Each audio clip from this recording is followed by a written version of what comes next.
I guess what my first question to you is, and in light of all these strikes that are going on in Hollywood, and of course you're from LA, so you know definitely what's going on, and you're a writer yourself. So, how important was this writer strike to take place? Of course, and what are your views on it? Of course. Yeah, story comes from, for me personally, story comes from very personal places, and you're you're basically just digging into your soul. And I think writers, we put so much of ourselves on the page and in the projects, and as a writer who's transitioned into writer-director now, just all of that work, it's just so meaningful to me. I hold writing in such a high regard. I think I said in another interview that like I always knew I was going to direct, but writing was something that I just didn't think that I had the chops for, because I respect it so much, and I think that it's really important for writers to feel that kind of like belonging in the industry, and I think a lot of times it just doesn't feel that way, and the strike, I feel like, really helped not only like get what we need to survive, but also really bring us together as people, because I know for feature writers, I've done feature and television, and for feature writing, it's very isolating, and you don't get like a room. It's just kind of you going crazy in your house, and so like it was nice to meet other people who've gone crazy in their house. Yeah. I mean, it must be so. Must have been a great thing to work alongside Mike Flanagan. He's done Absentia and a couple of Netflix series. Only a couple, just a couple.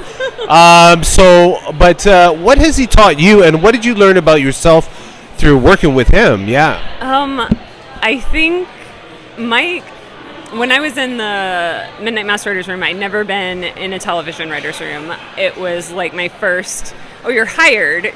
Like somebody bought the script to the wind, and it was like, oh, they bought that. But this was like, we saw what you did and we hired you, and I was like, oh, that's really cool. And the fact that it was Mike Flanagan was very cool. And in his room, he is such a kind and just inclusive sort of person that everybody just felt so open, and you could just say what you wanted, and I learned to trust my gut. Like if I'm like, don't be afraid to speak up, and if I think like one of the things that I said in the room was like, what would happen if, because I had just had a baby, I was like, what would happen in this world if somebody were pregnant, because that's your least healthy part for me. So I would assume that if it makes you your healthiest, that baby might go away. And he was like, yeah, I think it would. I was like, cool.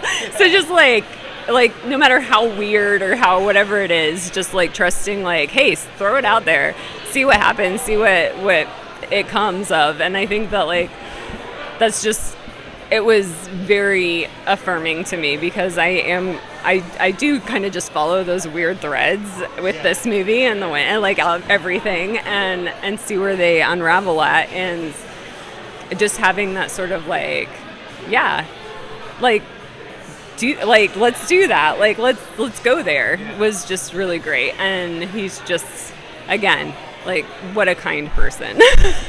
I mean, that helps, right? Yes. So let's talk about the backdrop of this film. Like, it takes place in the woods, of course. And there's a lot of films that take place in the woods, and there's witches and found footage and UFOs and werewolves and all that. But this is a little bit different, of course. So talk about why you chose the backdrop of this film to be like the American National Parks, of course. Yeah. Like I said before, when I write, I just like dig into my memory, dig into like anything that I have experience with, and try and write from that place. And growing up, my family took vacations in national parks. We would camp all the time, and it was something I felt very safe doing. It was something I always felt like This feels like a second home, just being in a tent or an RV or whatever it was at the time. And then when I got married, I told my husband, I was like, let's go camping. And so I think the first year we're married, we go camping, and nobody's in the campground, because I didn't know that people didn't go camping every single day. Like, nobody's in the campground. And it was one of the most terrifying experiences. We were like, okay, nobody's here. It's weird. That's fine. The person who runs this campground's a little weird. Okay, that's fine. People are weird. And then we get in our tent at night and we start hearing like footsteps and stuff like that. And I was like, the fuck is that? What is going on?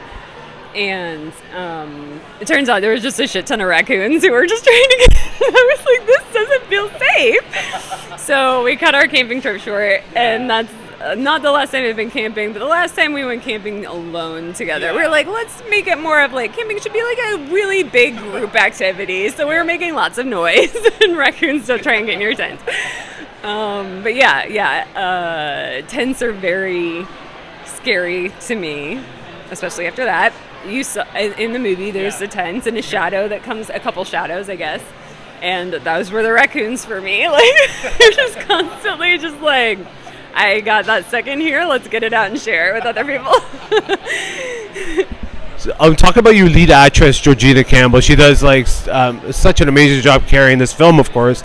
It's pretty much like a one-woman show, right? Yeah, so talk about her and what was it like to cast her, you know?